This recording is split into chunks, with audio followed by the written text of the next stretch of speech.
Hi everyone, hope you all must be doing great. So now we are starting with section 115 JC. This is AMT, alternate minimum tax. First, you should know what is alternate minimum tax, when it will be applicable. Second thing is that if it is applicable, so what are the provisions which we have to follow? What type of tax assessee has to pay in that case? What is the rate of tax in that case? Okay. So this section says that this is applicable to all types of assessee except companies. Now, why not companies? Because for companies we have similar sections. That is, we have similar type of provision in MAT, in minimum alternate tax. We'll do that. MAT is applicable to companies. For other than companies, we have AMT, right? Both have almost similar provisions, although there is difference. But MAT is not in our course as of now. That we will be doing in our next level, in CA final level, right?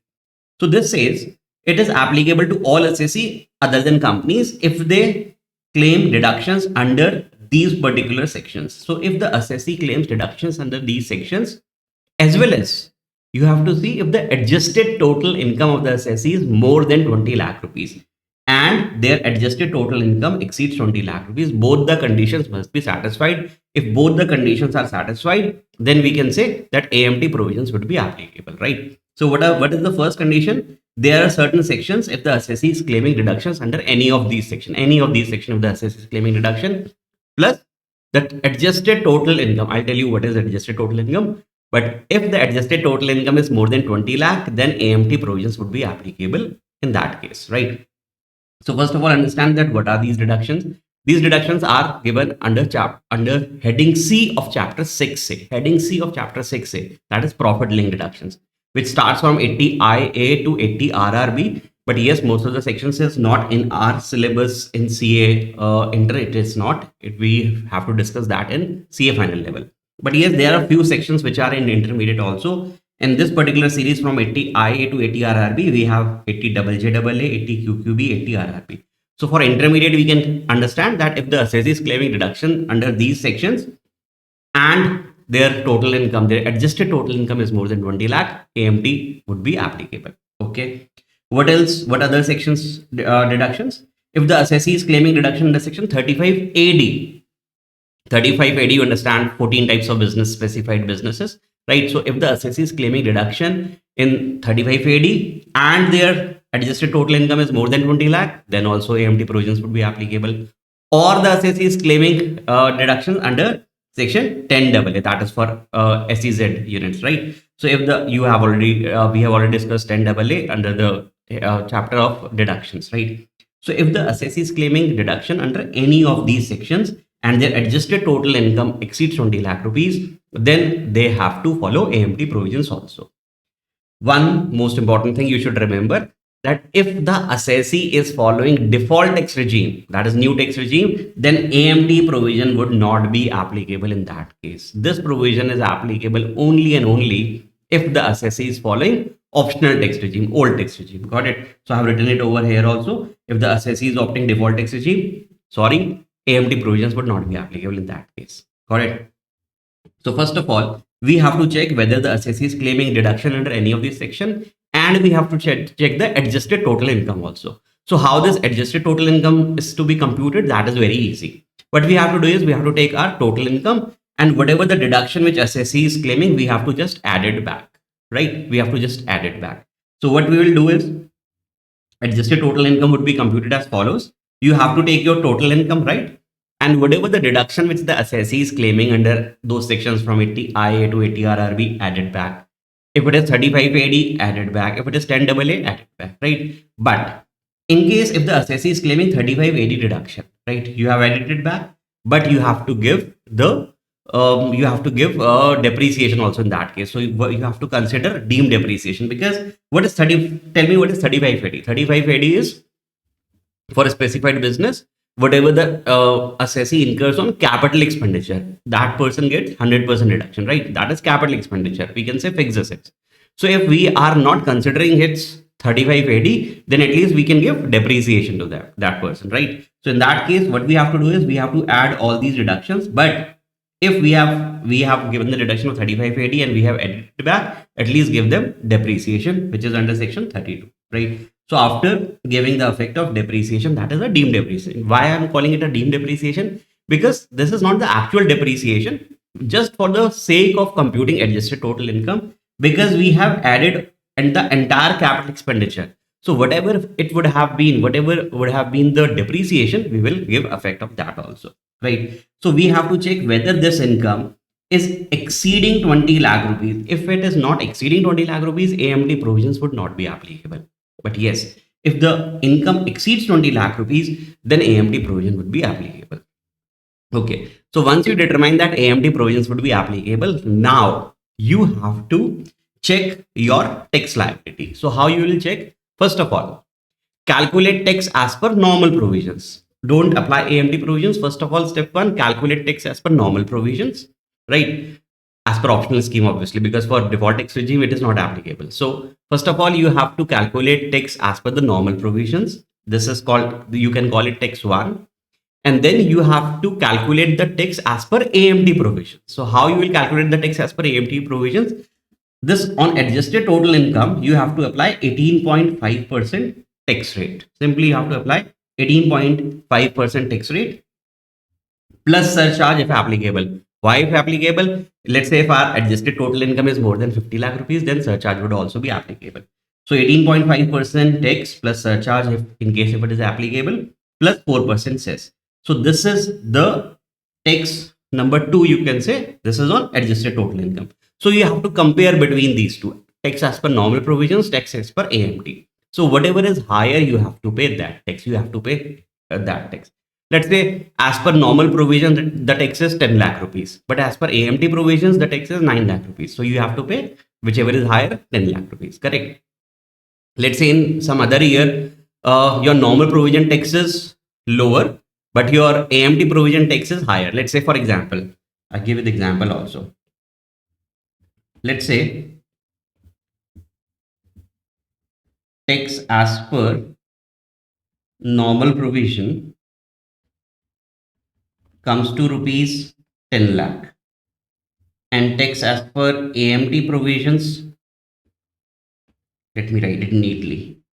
Okay, tax as per AMT provisions is rupees 12 lakh. So what you have to do is you have to pay whatever is higher. So here you have to pay, in this year you have to pay tax as per AMT provision.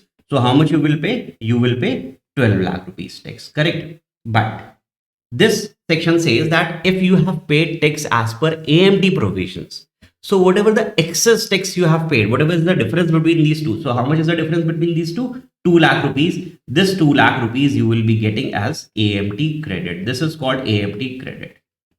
And when you can use this AMT credit, whenever you will pay tax as per normal provision, whenever in any year, if this normal tax will be higher, so you will be paying tax as per normal provisions. So in that case, you can use this AMT. You can use this AMT. So whatever, let's say next year, for example, let's say next year you your tax as per normal provisions comes to 15 lakh rupees and AMT tax comes to 10 lakh rupees. So how much you have to pay? Whichever is higher. So in that case, let's say this was year one, this is year two. So in this case, as this amount is higher, so you have to pay tax as per normal provisions 15 lakh rupees. But here there was an AMT credit of last year. How much it was? 2 lakh rupees. So whenever you will pay tax as per the normal provision, you can use this AMT. You can use this AMT credit. So how much tax you will pay? You will pay 15 lakh minus this. You can use this AMT. How much? 2 lakh rupees you can use. And now you will pay 13 lakh rupees, right? So you will pay 13 lakh rupees. So whatever the tax you are paying, just also compare. One more thing, one important thing is that at the time when you are paying this tax, just compare this tax with AMT. It should not be less than that, right? It should not be less than that.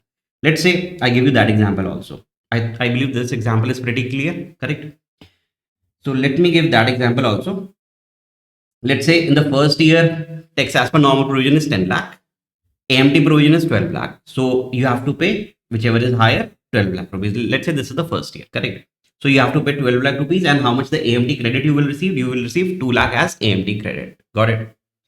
But in second year, let's say tax as per normal provisions comes to 11 lakh rupees. And tax as per AMT provision comes to 9.5 lakh rupees. Correct? So you will pay whichever is higher. You will again see that AMT is applicable. You will calculate tax as per normal provision and as per AMT provisions. Then this amount is higher. So you will pay 11 lakh rupees. Now you are paying as per normal provisions. But you understand that if whenever I'll pay tax as per normal provision, you have to see whether I have any AMT credit. So you have 2 lakh rupees AMT credit. So what you will do, you will use this 2 lakh rupees. So if you will use this 2 lakh rupees, and if you will subtract it, you will get 9 lakh rupees. So do you have to pay tax of rupees 9 lakh? Yes, sir, we have to pay tax at 9 lakh because now we can use the AMT credit. But here, by using this AMT credit, what you find that this amount, this 9 lakh rupees is lower amount. It went below 9.5 lakh. So it cannot go below 9.5 lakh. So what you have to do is, in that case, you cannot use the entire AMT credit. You can use up to maximum how much it would be 1.5 lakh you can use, right? I think you can easily calculate how you will calculate 1.5 lakh, because if you will use more than 1.5 lakh, again it will go below 9.5. So it should not go below 9.5. So you can easily calculate the difference between these two. So here you can use 1.5 lakh credit so that you can pay at least 9.5 lakh, right? Now if you compare this text with this text, so it is not going below that 9.5. So how much credit in that case you have used?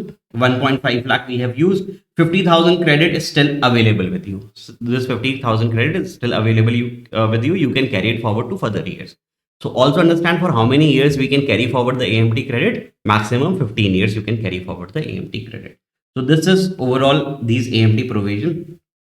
This is written over here. Higher of the two, you have to see whatever is the tax as per normal provision, tax as per AMT provisions, correct? But please remember this 18.5% tax. You have to pay AMT as per 18.5% tax plus surcharge if applicable plus cess. On what amount? On your adjusted total income, correct? AMT credit I have already discussed. It can be carried forward for maximum how much period? 15 assessment year, and that is also I have discussed.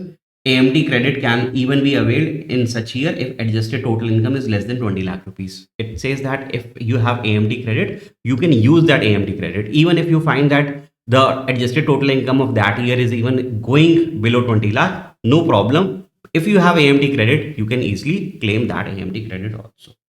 115 BAC we have already discussed in all the chapters. So this was the last topic which I would like to discuss with you regarding our income tax revision. So officially this is the last topic of our income tax revision. Now what will be, first of all, I would like you to comment how you find all these revision series, right? You have to comment, you have to give me your feedback. How did you find this revision series? Okay. What else extra we'll be doing now? Don't worry, we'll be doing so many things here. There are so many things which are in pipeline. So I'm also planning to discuss with you some practice questions. We'll be discussing practice questions also.